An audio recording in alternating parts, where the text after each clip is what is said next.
এটা শুধু বিএনপির হাইকমান্ড থেকে যে বক্তব্যটা আসছে তা না, এটা এদেশের অধিকাংশ মানুষ যারা মানে রাজনীতি সম্পর্কে সম্যক ধারণা রাখেন অথবা বর্তমান সিচুয়েশনকে চোখে দেখছেন, তো সবাই আসলে এটাই সাব্যস্ত করার চেষ্টা করছেন যে এটা কিংস পার্টি।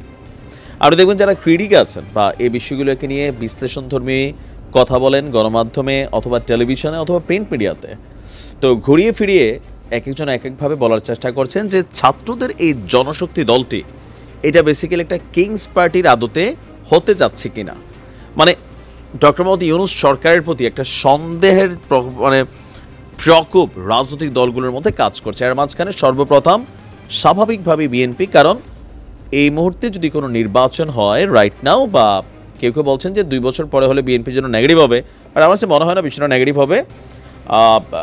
তো স্বাভাবিক বিএনপি বিষয়টাকে হেডেক নিচ্ছে, যদিও তারা ঘুরিয়ে পেঁচিয়ে বলছে ছাত্রদের জনশক্তি বা নাগরিক শক্তির পার্ট 2 জনশক্তি এই দল ঘোষণার বা নামটা সামনে আসার বা তাদের দল আগামী 2 মাস পর আসতে যাচ্ছে, এই ঘোষণার পরপরই নড়ে চড়ে বসেছে আমাদের কি বলা যে রাজনৈতিক দলগুলো। বলা হচ্ছে যে রাষ্ট্রের পৃষ্ঠপোষকতায় রাজনৈতিক দল হলে এই গ্রহণযোগ্যতা হারাবে, এটা বলছেন দলটির সিনিয়র নেতা রিজভী সাহেব। তো তার বক্তব্যের বিষয়টা ছিল গতকালকে রাজধানীর মোহাম্মদপুরে একটা প্রোগ্রাম ছিল, সেখানে তিনি বলছেন যে আমরা খবরের কাগজে দেখেছি জাতীয় নাগরিক কমিটির নামে একটি রাজনৈতিক দল করা হচ্ছে, এটা এখন জনশক্তি। তো ভালো কথা, গণতন্ত্রের পথে যখন আমরা হেঁটে যাচ্ছি যে কেউই রাজনৈতিক দল করতে পারে।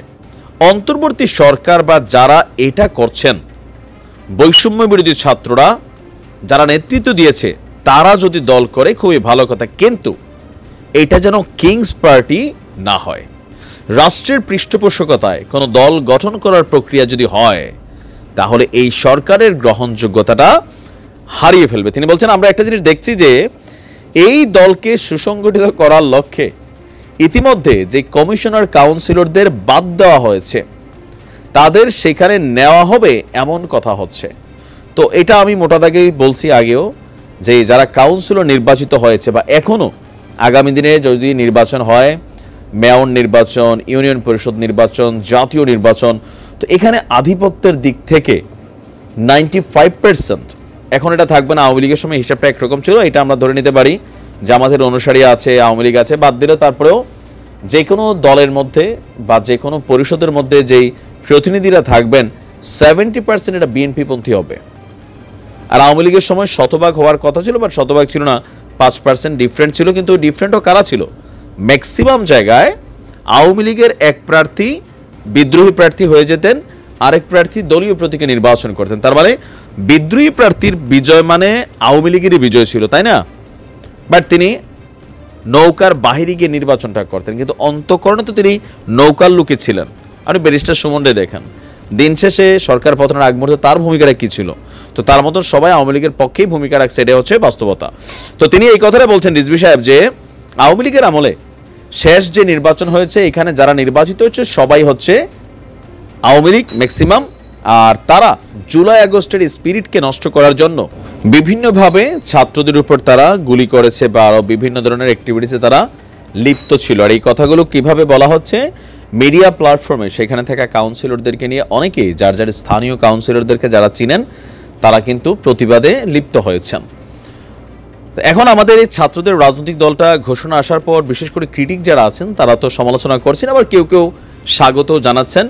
কিন্তু এই যে জাতীয় নাগরিক শক্তি তারা তাদের রাজনৈতিক দল ঘোষণার পর থেকে বাংলাদেশের বিভিন্ন জায়গায় তারা বিএনপির নেতাকর্মীদের বাধার মুখে পড়েছেন। বরিশালে এই ঘটনা ঘটেছে, আরও কয়েকটা জায়গায় ঘটেছে যে তাদের সভা সমাবেশে প্রকাশ্যে বিএনপির নেতাকর্মীরা এসে সেগুলোকে দৌড়াই দিচ্ছেন। এটা বাস্তবতা, কারণ বারবারই বলি যে আপনি যখন রাজনৈতিক দলের চিন্তা যতক্ষণ না করছে ততক্ষণ ছাত্রদের যেই স্বাভাবিক গ্রহণযোগ্যতাটা ছিল রাজনৈতিক দল ঘোষণার পরপরই তাদের গ্রহণযোগ্যতাটা পড়ে গেছে। Because right now political party to political party. এখন ছাত্ররা যদি মনে করে যে না আমরা এটা স্বাধীনের আন্দোলনতা কি বলে যে নেতৃত্ব দিয়েছি, যেমন আপনি নাসিরউদ্দিন পাটোয়ারির বক্তব্য যদি ধরেন নাগরিক কমিটির যে আমরা কারা আর বিএনপি কারা, তিনি একটা ডেফিনেশন দিয়েছেন। তো এরকম অনেক ডেফিনেশন ছাত্ররাও দিচ্ছেন। এই একই ডেফিনেশন আওয়ামী লীগ দিয়েছে, এখনও তারা দিচ্ছে। কোনটা জানেন?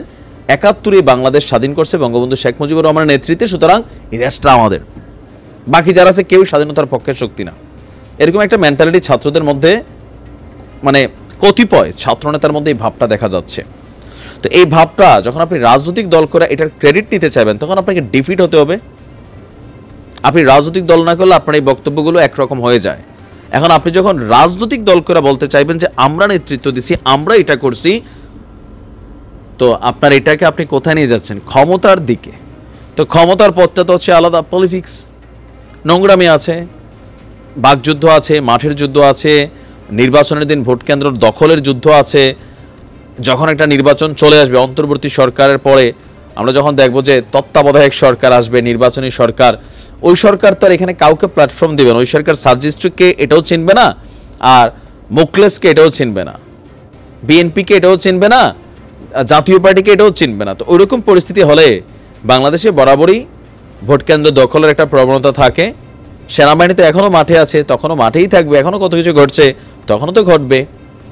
তো সেই ঘটনার ঘটাঘটির ফাঁকে এই বৈষম্যবিরোধী আন্দোলনের প্ল্যাটফর্ম থেকে কয়েকটা লেয়ারে তাদের যে দলগুলো তৈরি হচ্ছে বা নেতাকর্মী তৈরি হচ্ছে, তারা কি লোকাল পর্যায়ে আদৌ বিএনপির মতন একটা দলের নেতাকর্মীকে প্রটেস্ট করতে উইদাউট প্রশাসন, উইদাউট সরকার, তারা কি ক্যাপাবল?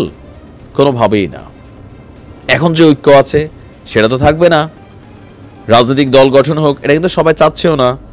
অলরেডি যারা প্রাইভেট বিশ্ববিদ্যালয়ের ছাত্ররা আছেন তারা নানান ধরনের বক্তব্য দিচ্ছেন।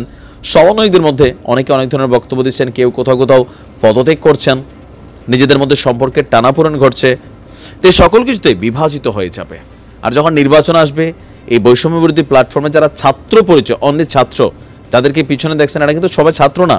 কেউ জামাতের ছাত্র, কেউ বিএনপির ছাত্র, কেউ হয়তো বা অন্যান্য টুকিটাকি গণ অধিকার পরিষদ, আরও যে রাজনৈতিক, বা কেউ বামতন্ত্রের, কেউ ডানতন্ত্রের, বিভিন্ন ইসলামিক কওমি মাদ্রাসার ছাত্র। এদের কিন্তু প্রত্যেকের রাজনৈতিক আইডিওলজি আছে, ইভেন গুরু আছেন, এদের একটা ঠিকানা আছে। শুধু এইমাত্র মূল ঠিকানাটা নাই কাদের? এই যে জনশক্তি বা নাগরিক শক্তি যে দলটা, তাদের কিন্তু কোনো গুরু নাই। এই মুহূর্তে যারা গুরু আছে, ডক্টর আসিফ নজরুল ইসলাম বা ডক্টর মোহাম্মদ ইউনূস, তো তারা তো আর নির্বাচনে যাবেন না, যেতে পারবেনও না। তাহলে নতুন জনশক্তি দলটার আইডিওলজিতে কি আছে, এদের মূল ক্যারেক্টারটা কে হবেন, এগুলো নিয়ে নানান চিন্তা ভাবনা মানুষের মধ্যে আসতেই পারে। যে এই দলটা যদি নির্বাচিত হয়, তারা যদি ভোট পায়, তাহলে কোন ফেজটা রাষ্ট্র পরিচালনা করবে। মানুষ রাষ্ট্র পরিচালনার ক্ষেত্রে, নেতা নির্বাচনের ক্ষেত্রে কিন্তু অনেক কিছু ভাবে যে হ্যাঁ তিনি প্রধানমন্ত্রী হবেন, এরকম একটা আইকনিক পয়েন্ট অফ ভিউ মানুষ দেখতে চায়। এখন জনশক্তি পার্টি থেকে যদি আমরা দেখি যে মোহাম্মদ আমির আলী সরকার, তিনি হয়তো বরিশালের কোনো একটা কলেজের ছাত্র, ঢাকা ইউনিভার্সিটিতে পড়েন, এই মানুষটারে প্রধানমন্ত্রী হিসাবে নেওয়ার তুলনায় তারেক রহমান রে অথবা জামাতের আমির রে, আওয়ামী লীগের নির্বাচনে না আসে, অথবা ভিপি নুরুল নূরের ন্যূনতম, অথবা সার্জিস রে নিবে। আবার যদি আমরা এই চারজনকে কম্পেয়ার করি, তাহলে তারেক রহমান একটা ক্যারেক্টার, জামাতের আমির আরেকটা ক্যারেক্টার। তো তার মানে পিছনে যে ছাত্র আমরা দেখছি, জনগণের যে অংশ, জনগণ তো দেশে রাজনীতিবিহীন কেউ নাই। অনেকে মনে মনে সাপোর্ট করে, অনেকে প্রকাশ্যে করে, বিপদ হবে দেখে সরাসরি বলে না, ফেসবুকে স্ট্যাটাস দেয় না, কিন্তু কেউ কোনো না কোনো দলকে সাপোর্ট করে। তো কোন দলকে করে? যেগুলো মাঠের মধ্যে আছে। আর পরিবর্তন বা সংস্কারপন্থী, যে আমার দলের বিপরীতে আরেকটা দল আসুক, এই মেন্টালিটিতে বাংলাদেশের জনগণকে ডেভেলপ করতে সময় লাগবে। তো দেখা যাক কতটুকু আসলে কি হয়। যতটুকু বাধা বিপত্তি আসতেছে বিভিন্নভাবে, সমালোচনাও আছে, আবার প্রশংসাও আছে। ইয়েস, আমরাও বাংলাদেশে একটা নতুন রাজনৈতিক দল দেখতে চাই, যে দলটা আগামী দিনে লিড করবে বাংলাদেশকে। হানাহানি থাকবে না, চাঁদাবাজি থাকবে না, টেন্ডারবাজি থাকবে না, টোকেন থাকবে না, পুলিশ সুন্দরভাবে ফাংশন করবে, আদালত সুন্দরভাবে কাজ করবে, হানাহানি, মব জাস্টিস এগুলো থাকবে না। এই বাংলাদেশের স্বপ্ন সবাই দেখি, গঠন করা অনেক কঠিন। আর মেইন কারণটা আমরাই। ভালো থাকেন, আসসালাম।